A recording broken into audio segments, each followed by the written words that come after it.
Clint Eastwood is one of Hollywood's greatest stars, not only for his acting talent, but also for his natural, expressive attitude and his confidence in speaking out for his views. One day, Clint receives an invitation to appear on Morning Current, a popular political talk show where figures from both sides of the political spectrum engage in heated debates. With Paul Danning, a veteran journalist and host, Clint not only faces a tough opponent, but also faces a heated debate involving Karoline Leavitt, a conservative media star. The studio lights flickered on as the camera zoomed in on the host, Paul Danning, a veteran journalist known for his sharp and often confrontational interviewing style. His reputation for pushing boundaries was well established, and Clint Eastwood, seated across from him, was about to experience that firsthand. The morning's debate was supposed to be a typical exchange of ideas, but it quickly took a different turn. From the very first question, Paul wasted no time. His voice, calm but cutting, pierced the air as he accused Clint of being part of a larger media conspiracy. "You and your colleagues on the conservative side," Paul began, "you're responsible for spreading misinformation, for distorting the truth.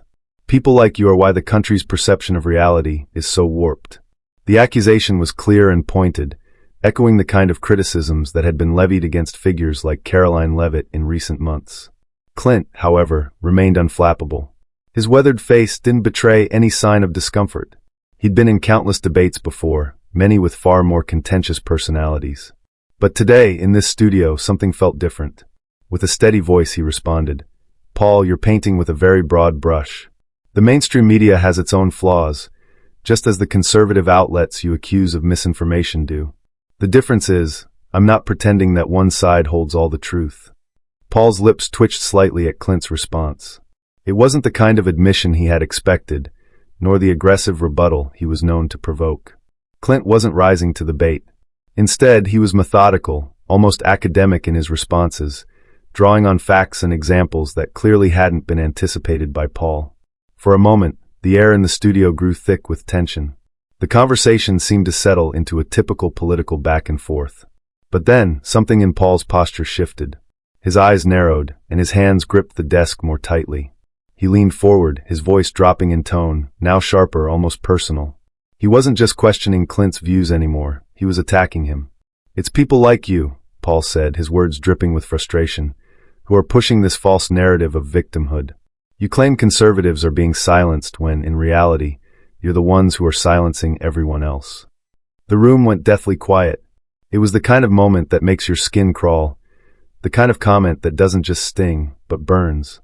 Clint's eyes sharpened, and for the first time, he leaned forward just slightly, his presence growing more intense. This wasn't just a debate anymore. This was an exchange that could change the course of the show, and possibly the entire narrative. With measured calm, Clint responded, "Excuse me, Paul. Would you care to clarify what you mean by your people?" His voice was low, controlled, but it carried an edge that made the question impossible to ignore. The studio crew exchanged nervous glances. The cameras rolled, capturing every second. Paul's face flickered with hesitation, a momentary lapse that didn't escape Clint's notice. He had the upper hand now. But instead of backing down, Paul doubled down. He quickly recovered, but it was too late. His words hung in the air, ready to be dissected by anyone who was paying attention. "People like you," Paul said quickly, "the ones who push an agenda of grievance instead of real progress." The words were out before he could fully process them, and he knew instantly that this was the moment that would define the rest of the interview. Clint's face remained unreadable as he stared at Paul. He didn't need to rush, he was in control. "Just to be clear," Clint said, his tone ice cold, "when you say your people, you're not referring to anything other than political ideology, are you?" Paul's jaw clenched, a brief flash of panic crossing his features. He knew he was cornered. He couldn't afford to admit his mistake, but he couldn't fight Clint's logic either. So he tried to steer the conversation back to the familiar ground of political rhetoric, but it was clear he had lost his footing. The tension in the room was palpable. Clint's simple question had exposed a vulnerability in Paul that he couldn't mask with his usual bravado. The audience, both in the studio and at home, could sense it. Paul wasn't the untouchable journalist he once seemed to be.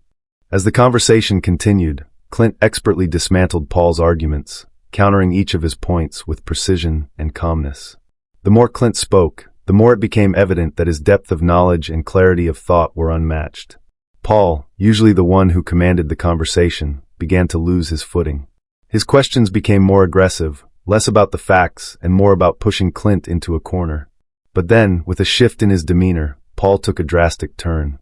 No longer content with merely debating, he shifted into a personal attack.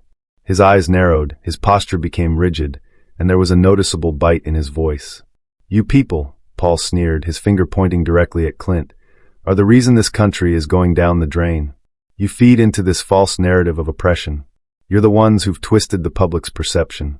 You're the ones who silence dissent with your cries of victimhood." His voice was no longer controlled, but dripping with disdain, as though Clint and anyone who shared his views were a blight on the nation. Clint, however, was unfazed.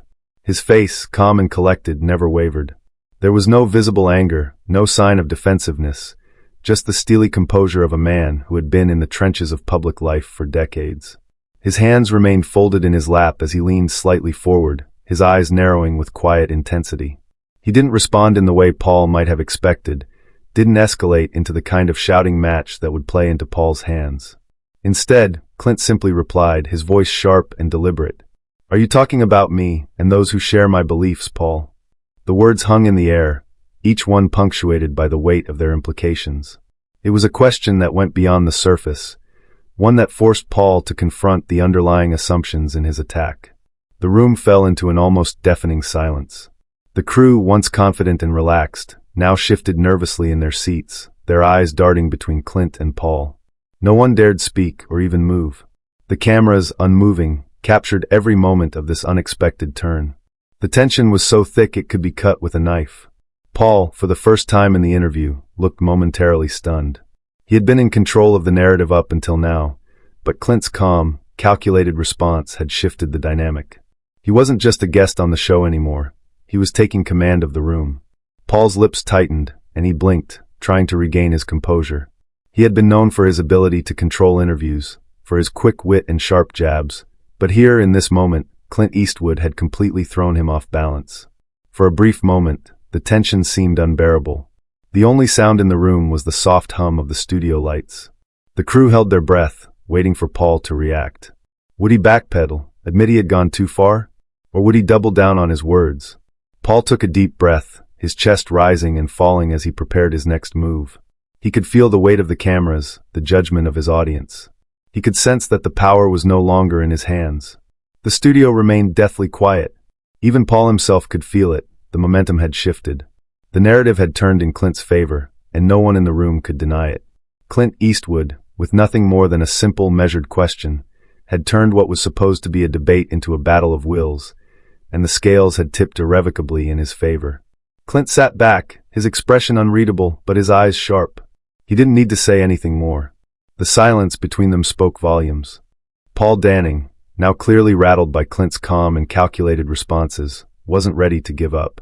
His words came out quickly, almost in a rush, as if he had to defend his pride before the room noticed his growing unease. "You people," he said, his voice full of contempt, "you just keep playing the victim card instead of actually contributing something meaningful to society." The moment the words left his mouth, the studio fell into an eerie silence. The weight of Paul's statement lingered in the air, like a sharp blow that had landed perfectly in the center of the conversation. Outside the studio, people watching at home on their screens began to react instantly. The clip went viral in a matter of seconds. Social media exploded with hashtags like #PaulDanningExposed, #ConservativesContribute, and #ClintTakesTheLead. The outrage was palpable.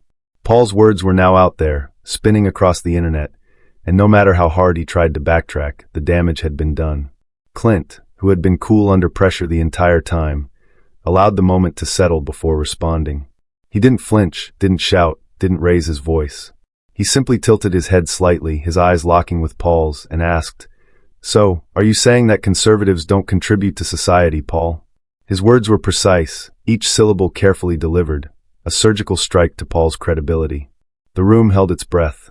The audience, the crew, even the cameraman seemed frozen, unsure of how Paul would respond. Clint's question was simple but devastating, and there was no easy way out. Paul's face twitched, his jaw tightened, and for the first time in the entire interview, the veneer of confidence that had previously surrounded him began to crack. He opened his mouth to speak, but no words came out at first. Paul attempted to shift the conversation, trying to regain control. He scoffed, trying to dismiss Clint's remark with a biting, "Oh, don't start playing the victim here, Clint. This is exactly what's wrong with you people. You know exactly what I meant, but instead of discussing real issues, you twist my words." But Clint wasn't having any of it. He didn't fall for the diversion. He wasn't going to let Paul steer the conversation back to a comfortable place for him. With calm but unwavering conviction, Clint replied, "I don't need to twist anything, Paul. Your words speak for themselves. You've made your point quite clear." The coldness in Clint's voice was palpable. Every word was a reminder of how carefully Clint had positioned himself throughout the interview, not to win by force, but by clarity and poise. He wasn't going to engage in the theatrics of anger or defensiveness. Clint's presence alone, his unwavering control of the situation, was more than enough to silence Paul. The camera zoomed in on Paul, whose expression was now a mixture of frustration and embarrassment. His lips pressed into a thin line, and his eyes darted around, as if searching for a way to save face. But it was too late. Clint had forced him into a corner from which there was no escape. The tension in the room was suffocating. The crew, previously nervous but not fully aware of the gravity of the moment, now realized they were witnessing something far bigger than a simple debate. The very dynamics of public discourse were on display, and Clint Eastwood, with his quiet resolve, had effectively flipped the narrative. Paul had lost the argument, not through a grand statement or a fiery retort, but through his own careless words and a few well-placed questions from Clint. The cameras captured Paul, looking more human than he had in the entire interview. For once, he was the one on the defensive. For once, he was unsure of his next move. And all Clint had done was stand his ground. The studio remained silent. Clint's simple yet cutting words had punctured the bravado that had been Paul's shield, and now the truth was out. Paul, the seasoned interviewer known for pushing people to their limits, had met his match in Clint Eastwood. As soon as the broadcast ended, the storm of online reactions began. A 15-second clip, capturing Paul Danning's controversial statement, "Maybe if conservatives spent less time playing the victim," was quickly shared across social media platforms, and it didn't take long for it to go viral. The clip spread like wildfire, igniting a firestorm of debate that would dominate the internet for days to come. Hashtags such as #PaulDanningExposed and #ClintWasRight began trending worldwide.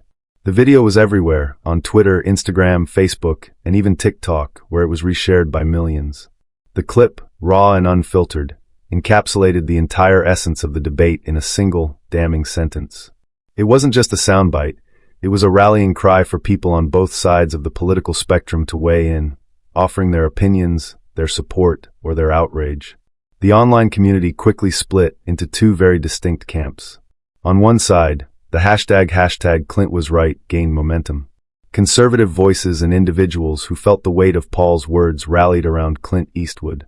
For them, the statement wasn't just an attack on Clint, it was an attack on their values, their beliefs, and their very right to speak. They saw Paul's words as a reflection of a wider issue, the dismissal of conservative viewpoints in mainstream media. Many shared their personal experiences of feeling silenced or marginalized in political discussions, using the hashtag to show solidarity with Clint's calm but powerful rebuttal. "This is exactly why we need more voices like Clint's," one tweet read. "He showed the world that the truth doesn't need to be shouted. It just needs to be said clearly." In response, Paul's defenders quickly mobilized, pushing back with their own hashtags, #SupportPaulDanning and #FreedomOfSpeech. They argued that Paul had simply been expressing his frustration with the victim narrative that, according to them, was all too common among conservatives. What Paul said wasn't hate, it was the truth, one comment argued. Conservatives often play the victim to avoid real conversations about change. They defended Paul's right to speak his mind, asserting that his words had been misinterpreted or taken out of context. Paul didn't mean to attack anyone personally. He was challenging the way conservative media distorts the facts, another commenter wrote. As the debate raged on, the divide became sharper. On one side, Clint was hailed as a beacon of reason, the voice of reason in a chaotic political landscape. On the other, Paul became a symbol of free speech under fire, a martyr for the cause of standing up for what he believed in, even at the cost of personal consequences. Memes flooded Twitter, some mocking Paul's ill-timed comments, while others celebrated his past work, suggesting that a single misstep shouldn't define an entire career. Clips from the interview circulated, dissected and replayed, with pundits and commentators from both sides offering their analysis, sometimes with humor, sometimes with harsh critiques. But it wasn't just the comment that sparked the fire. It was the larger conversation it ignited about media bias, freedom of speech, and the growing tensions between conservative and liberal voices in America. The incident quickly became a case study, with news outlets jumping on the story, covering the fallout from every angle. Major political figures weighed in, some condemning Paul's remarks as disrespectful, while others defended him as a champion of truth.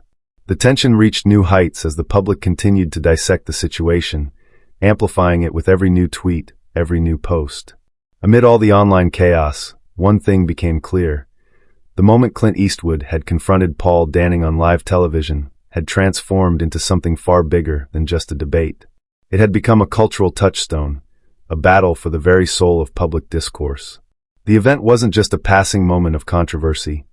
It was a revelation about the power of words, the consequences of speaking truth to power, and the volatile dynamics of the modern media landscape. By the end of the day, social media had become a battleground, with Clint's supporters and Paul's defenders furiously arguing their cases. Every new tweet or post added fuel to the fire, but one thing was certain: this was a moment that would live on in the public consciousness for weeks, if not years. The debate had become more than just a clash of political ideologies. It had become a statement about who controls the narrative, who gets to speak, and who gets silenced. By midday, the pressure was mounting, and the fallout from Paul Danning's controversial statements on Morning Current reached a boiling point. The major sponsors of the program, once loyal to the network, began to pull their financial support. The first company, then another, and soon more followed suit. These corporate withdrawals sent a clear signal that NBS News was facing a public relations disaster of monumental proportions. The network, already under fire from social media backlash and widespread public outcry, now had to confront an undeniable truth. The very foundation of their credibility was at stake. NBS had prided itself on presenting hard-hitting journalism, but in the face of such stark criticism, it became evident that Paul Danning's remarks had crossed a line. The sponsors were abandoning the network, the viewers were growing increasingly hostile, and the leadership at NBS knew they needed to act swiftly. Hours of tense internal meetings and strategizing followed, and by late afternoon, NBS News released an official statement. Paul Danning was placed on indefinite suspension, while the network conducted a thorough internal review of the incident. The statement was brief, corporate, and carefully worded, but it was a clear sign that the network was scrambling to contain the damage. "We are committed to upholding the values of respectful, fair, and balanced journalism," the statement read. "We take this matter seriously and are taking the necessary steps to address it." But for Clint Eastwood, the veteran actor and political commentator who had been thrust into the center of this storm, the decision wasn't enough. In a scheduled interview later that evening, Clint was asked about NBS's response to the incident and whether he thought Paul Danning's suspension was warranted. His answer was direct and unflinching. "I think people in positions of influence need to be held accountable for the words they speak," Clint said, his tone steady but resolute. "Words have power, and with that power comes responsibility. Anyone who steps into a role where they influence public opinion should be prepared to face the consequences of their words. You can't just throw out harmful statements and expect to get away with it." Paul made his choice, and now he has to deal with the fallout. His words carried weight, echoing in the media and sparking further debate about accountability in journalism. Clint, who had always been a man of few words, didn't mince them this time. He made it clear that he saw the issue as larger than just one person. It was a matter of ethics, of respect for the people who trusted the media to provide balanced and honest information. The interview didn't just add fuel to the fire, it shifted the conversation entirely. The media storm that had already surrounded Paul's comments now turned to NBS's handling of the situation, with Clint's statement providing the clarity that many had been looking for. Was a suspension enough? Or did Paul's actions require more severe consequences? The public's response was immediate and polarized. Some praised Clint for his clear-eyed view on the matter, applauding him for standing firm on the issue of responsibility in media. Clint Eastwood just said what needed to be said. One tweet read, "This isn't just about Paul. It's about the whole industry. If you're going to influence the masses, you better take responsibility for it." Others, however, felt that Clint's remarks were too harsh. Some defended Paul, arguing that while his comments were poorly worded, He didn't deserve to lose his job over a single mistake.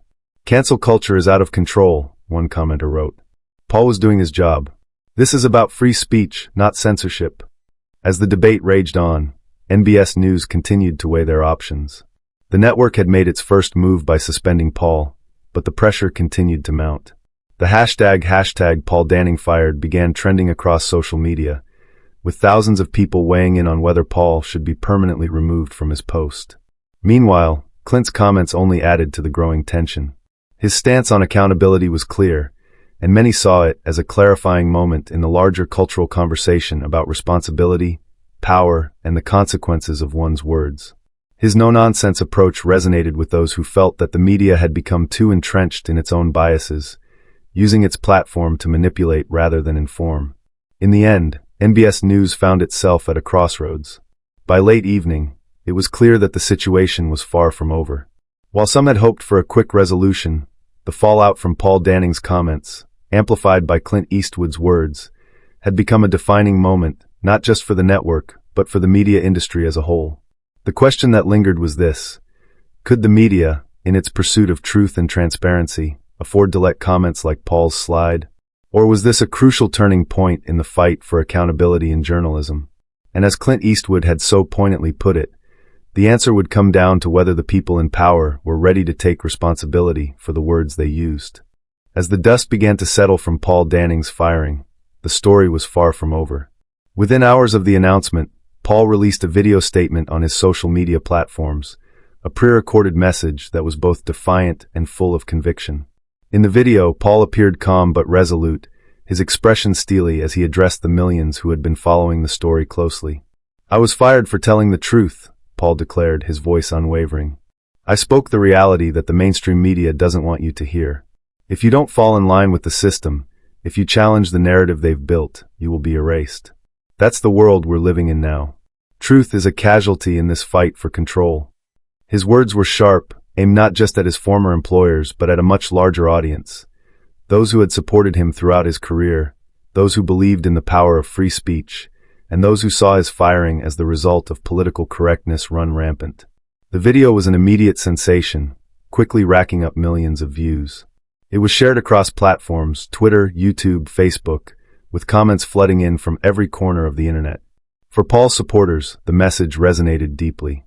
They rallied behind him, echoing his sentiments that the media had grown too powerful, too self-righteous, and too willing to silence voices that dared to go against the grain. They saw Paul as a martyr, a man punished for speaking inconvenient truths. "This isn't just about Paul," one tweet read. "This is about the entire media landscape.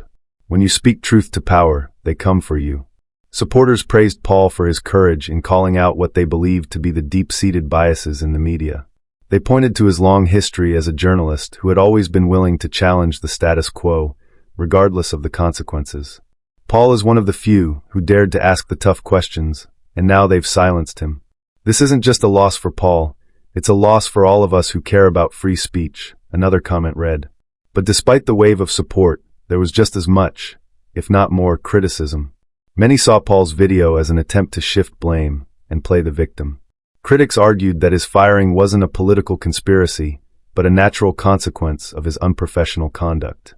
Paul's downfall wasn't because of some grand media conspiracy, one critic posted. It was because he let his personal biases run wild. You can't insult entire groups of people and expect to get away with it. The professional community had plenty to say as well.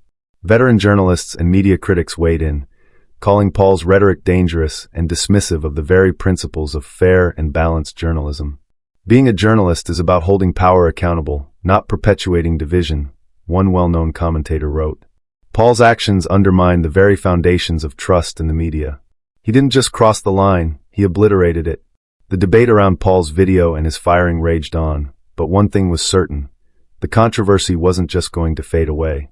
The story had taken on a life of its own, snowballing across news outlets, social media, and public forums. Paul had cast himself as the voice of a silenced truth, but in doing so, he had opened up an even deeper rift in the already divided media landscape. As the days passed, the question on everyone's mind wasn't whether Paul had been unjustly fired, but whether his firing was part of a broader pattern of censorship in the media. Had the system really become so corrupt that speaking out against it could lead to such severe consequences? Or was this simply the result of a journalist who had become too comfortable in his role, too certain that his voice could not be questioned? The lines had been drawn, and the controversy had spilled over into a larger conversation about the very nature of journalism, media power, and free speech. For Paul, the fallout was far from over. He had become a symbol of resistance for some, and a cautionary tale for others. One thing was clear: this was not just a story about a journalist losing his job. It was about the fight for control of the narrative itself, a battle that would continue to unfold as Paul, Clint, and the media itself struggled to find their place in a world where truth and power were increasingly at odds. Though Paul Danning had been let go from NBS News, the story didn't end there. In fact, it only seemed to gain momentum, sparking a nationwide debate that would resonate across media platforms for months to come. The incident had become the focal point of a much larger conversation about the boundaries of free speech, the power of media, and the ever-blurring lines between censorship and accountability. As news outlets, pundits, and public figures weighed in, the question became clear: where do we draw the line between free speech and personal responsibility? The debate over Paul's dismissal had ignited a larger, more philosophical inquiry. Should individuals in the media be allowed to express any opinion, no matter how controversial, or should they be held accountable for their words when they cross a line? The incident raised uncomfortable questions about the growing power of the media and its ability to shape public opinion. If influential media figures like Paul Danning could lose their jobs for a single remark, what did this mean for the future of free speech? Was the media losing its ability to challenge the status quo without fear of retaliation? Or, conversely, was this simply a case of overdue accountability, where the consequences of reckless speech finally caught up with those who used their platforms to sow division and hatred? This wasn't just a matter of one controversial statement anymore. It was a broader reckoning with how far media figures could go in shaping narratives without facing consequences. Could the public really have a say in how these powerful individuals wielded their influence? Was it up to the media industry itself to police its ranks, or was the burden now on viewers, readers, and the public to demand accountability? Who would decide the final boundary of acceptable discourse? The fallout from Paul's firing revealed the deep divide within the public over these issues. On one side, many felt that Paul's comments were inexcusable and that he had been given ample opportunity to apologize, yet chose to double down on divisive rhetoric. For them, his firing wasn't an example of cancel culture. It was a necessary step to demonstrate that there were consequences for actions. That power could not be wielded carelessly without a sense of responsibility to those who consumed the media. On the other side, the outcry was swift and loud. Critics argued that Paul's firing was an overreach, an example of how public outrage, often amplified by social media, could be used to silence dissenting voices. Wasn't this a case of a journalist being punished for speaking his truth? Was this really the kind of world the public wanted to live in? A world where every controversial statement led to career-ending consequences? Could anyone afford to express a strong opinion without fear of losing their livelihood? The future of media itself was now in question. The role of the media had evolved over the years from being a neutral reporter of facts to an influential force capable of shaping the very perceptions of the public. But with this power came a darker side, the potential for manipulation, bias, and harm. Were media figures now to be held to a higher standard, where their words and actions were scrutinized more than ever before? Or was it better to let them speak freely, knowing that the public could always react and respond, but never forcibly silencing them?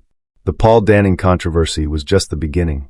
In the wake of his firing, other media personalities began to reassess their own positions, understanding that their influence came with a responsibility they could no longer ignore. Meanwhile, public figures like Clint Eastwood, who had once been a lone voice in the storm, had now set a precedent, one that others would either follow or rebel against. Clint's measured words about responsibility, fairness, and the power of speech had shifted the conversation, pushing the media to rethink how they treated those who crossed the line. But even as the debate raged on, one thing was clear: the line between censorship and accountability would never be fully defined. It would be a constant tug-of-war, a battle that would continue to evolve as the media landscape shifted. Social media, once seen as a platform for free expression, now increasingly served as a tool for public shaming and outrage, forcing the question of whether the very nature of discourse in the digital age was changing forever. As the dust began to settle on Paul Danning's controversial firing, the question still lingered. Where did we go from here? What would the future of media look like when every word, every opinion, every controversial statement was dissected and scrutinized under a magnifying glass? In the coming years, as new voices emerged and new controversies erupted, this debate would only grow louder. The lines between right and wrong, truth and manipulation, would continue to shift, and the answer to these questions would shape the media landscape for decades to come. Who controls the narrative, and who decides where the line is drawn? That was the real question now. And as Clint Eastwood had so poignantly put it, the future of media would depend on how we responded to this moment, a moment that tested not only the power of words, but the very fabric of public discourse. By the end of the day, Clint Eastwood had not only defended his beliefs, but also reshaped the conversation around the power of media in modern society. What began as a political debate had evolved into a powerful reminder of the immense influence that words hold, and the responsibility that comes with using them. Clint's calm yet firm stance against Paul Danning wasn't just about one man or one comment. It became a reflection of something much larger, the ongoing struggle for accountability in the media landscape. The confrontation between Clint and Paul would continue to be a topic of heated debate for years to come, not just because of its immediate political implications, but because it raised fundamental questions about how much power the media should hold over public discourse. This wasn't just about differing political opinions. It was about what happens when powerful voices misuse their platforms, and how society responds when those voices are held accountable. Paul's firing, while seen as a victory for some, became a symbol of the rising wave of cancel culture for others. Was the firing of Paul Danning an act of justice, a necessary response to dangerous rhetoric? Or was it an example of how society is increasingly quick to silence those who challenge the dominant narrative at the cost of free expression? As the lines between accountability and censorship blur, the question becomes more complicated by the day. But one thing is certain: the incident has sparked a conversation that goes far beyond a single controversy. This is a conversation that asks us all to think about the role of media in our lives and how much power we, the audience, should have in shaping it. In an age where every statement can be amplified across the globe in seconds, the responsibility for what is said has never been greater. So, what do you think about NBS News' decision? Was Paul's firing a necessary act of accountability, or a dangerous step towards silencing free speech? Share your thoughts in the comments below. Don't forget to like this video and subscribe to stay up to date with more stories like this. We'll keep diving into the most pressing issues of our time, so join the conversation and let your voice be heard.